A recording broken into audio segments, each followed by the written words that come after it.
need my question to go down there. This was for John Lynch. I didn't really want to hear, because I knew Kyle was going to give me a snarky answer. I wanted to hear John. I'd ask John about the injury, because he's the reasonable one, right? You're the reasonable one, John. I believe in you. So I asked him, and he gave an answer. And then Jason Cole followed up at the end and asked Kyle, and Kyle gave the snarkiest, most defensive answer ever. And that's why I asked John. So I'm going to play both. Let's listen, and we'll react, okay? It's got about 2 minutes. Yeah.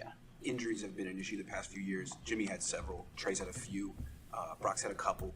Is this offseason, is this something that you feel you need to find a common denominator for, or somewhat of a solution for, or is it something that's just bad luck that's out of your hands? Yeah, I really believe, that's a tough position to play in this league. I understand there's some players who've had incredible durability. As Kyle said earlier, I think Brock's been incredibly durable throughout his career. He ran into just an inopportune situation where he's trying to throw the ball downfield, and you got an NFL edge rusher, pulling at your arm the other direction. It's just not going to hold up. So that stinks. Trey had his issues, and Trey's had a rough go here the last couple of years. He's obviously going to have to prove that he can stay healthy. But I know, there's periods of my career early on where I struggled to stay healthy. Then I went 8 years without missing a snap. So that happens sometimes. And yeah, it does. I'm sure people wonder. Jimmy's had his issues. But believe me, it's nothing the way we play our quarterbacks or anything. I think it's just, coincidence, and we look into everything, but I don't think we have any more of an issue than anybody else. I think that's a tough position in this league. We're good. With all due respect to John's answer about quarterbacks, when you go through a season and you have 4 quarterbacks get hurt, does it cause you as a coach any hesitation? They're all different. You as the person who draws up the plays, hesitation on how you're protecting them, how they're handled, what you do with them. Yeah, I think when you ask that question that way, I understand, but I think if you looked at the injuries, common sense would answer that question. How have they gotten hurt? I'm sorry Josh got a concussion when he hit the ground, so that's the 4th one you're talking about. I'm sorry our quarterback got his elbow bent backwards on a normal drop-back pass. I'm sorry on a drop-back pass, someone rolled up on Jimmy's ankle. And then we have a dual-threat quarterback who got hurt running the ball. So to throw all those 4 in that category, no quarterbacks got hurt when we had to hand it off the whole second half, so we can look into that. Yeesh. Defensive. What did you think of? First of all, I was disappointed in John Lynch. I thought he would say, we've had too many injuries at the quarterback position. You can't win a Super Bowl if you can't keep the quarterback upright. I'm not saying it's our fault, but we got to look into it. The kind of the things they said in the past about the injury issue at large, but he was like, it's a coincidence. And then Kyle just was straight up was like, yeah, I'm sorry that this guy got hurt this way. I'm sorry, this guy. Maybe we'll just run the ball every time now. Goodbye. I was like, oh, damn. So what did you think of the way they answered those questions? He probably dreams about running the ball like that anyways. Lynch was, of course, if Lynch says that, that's pretty much almost indicting, condemning to at least a degree. Real quick. Lynch essentially said Jimmy's injury prone, Trey's injury prone, not willing to go there yet on Brock Purdy, but it's up to these quarterbacks to figure out a way to protect themselves. It's not our fault. We're not going to do anything. It's not about how we do offense. It's either a coincidence or it's the quarterback's fault. That's what he said. Yeah, I think it's not even because then it's not even just this year that you lost 4 quarterbacks. That's been happening every year that you lose multiple quarterbacks. Whether it's not even losing, it's that multiple quarterbacks get injured and multiple injuries. Now before it was always okay, Jimmy's injury prone, which there's no debate about that. I feel like I'll blame him more than I do ever Kyle. But it's all right, now Trey, now it's like at some point there's some Beathard, Mullins, Josh Johnson in 2 quarters. There's some to me this year if we're looking at if you really want to play the blame game on injuries, I'm the number one. I'm always going to be steadfast on that Trey Lance's injury, Kyle's fault, for sure. Putting him in that position was messed up. Jimmy Garoppolo, more Jimmy's scrambling. It's that's not Kyle's fault. I don't see it as Kyle's fault. So that's more freak. And of course, Jimmy, it's going to get pulled up on like that because that's just the luck he gets.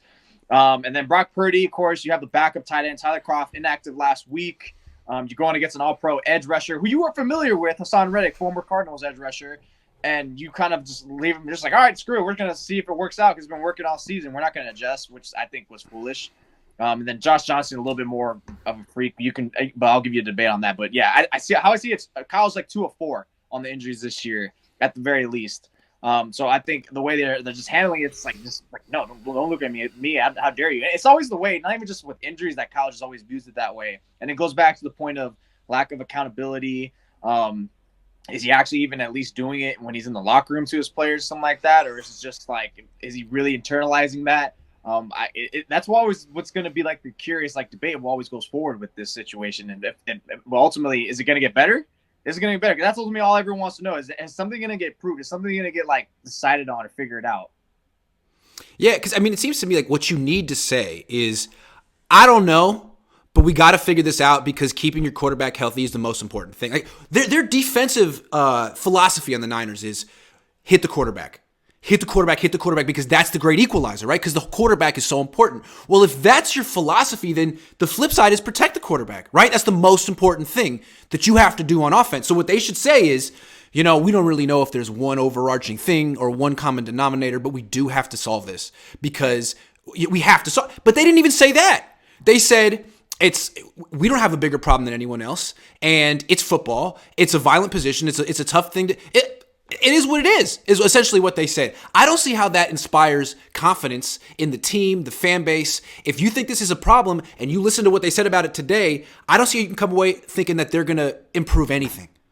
They probably or address it because the fact that they went down to their 4th string quarterback, a guy who was just here less than a month ago, it's chalking up to more of like a freak deal and an outlier because it's never happened before. It just doesn't.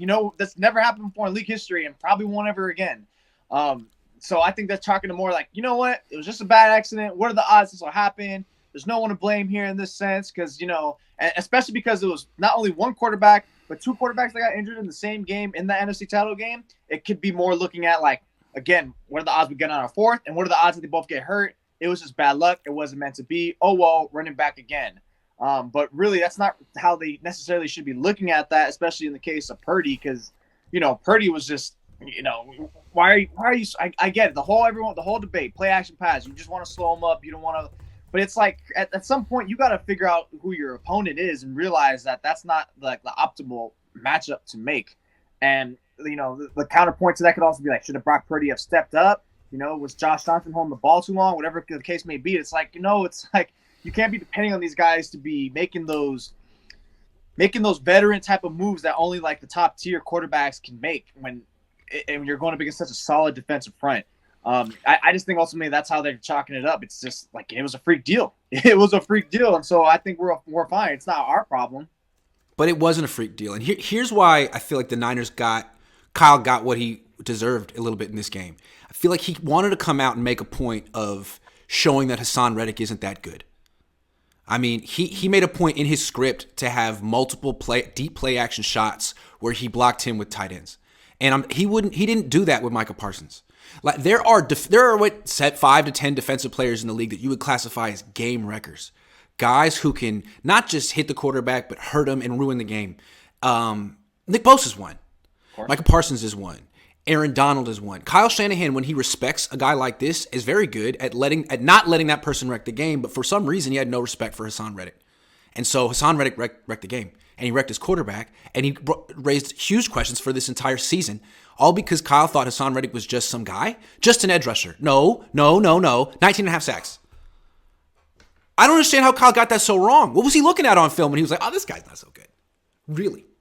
Okay. I think really? a bit more on the defense of Kyle if he didn't try to block him with Croft, who was just inactive, and he opened that. And when you inactivate a player for a playoff game or just any game, for that example, especially this late in the season in a playoff game, that's always telling me there's something you don't like about him, or maybe you really are thin somewhere else. But to me, that's always. But they inactivated him for Ross Dwelly, so that tells me something. They like something better, or they were displeased with something out of Croft. I guess they thought Croft would be a better blocker on Hassan Reddick than Dwelly. Apparently, who do we want?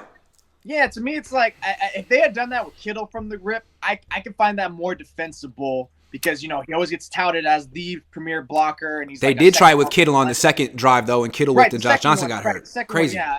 But if it was the first one, I think maybe maybe Kittle would have held on maybe another fraction of a second more, which probably would have made a difference. But I think if you're going out there and saying, hey, we're going to put Kittle out there to try to slow him up and hold him on for a little bit longer. It makes sense because it's not like Kittle was running was the the designated target in that play specifically. It was Brandon Ayuk.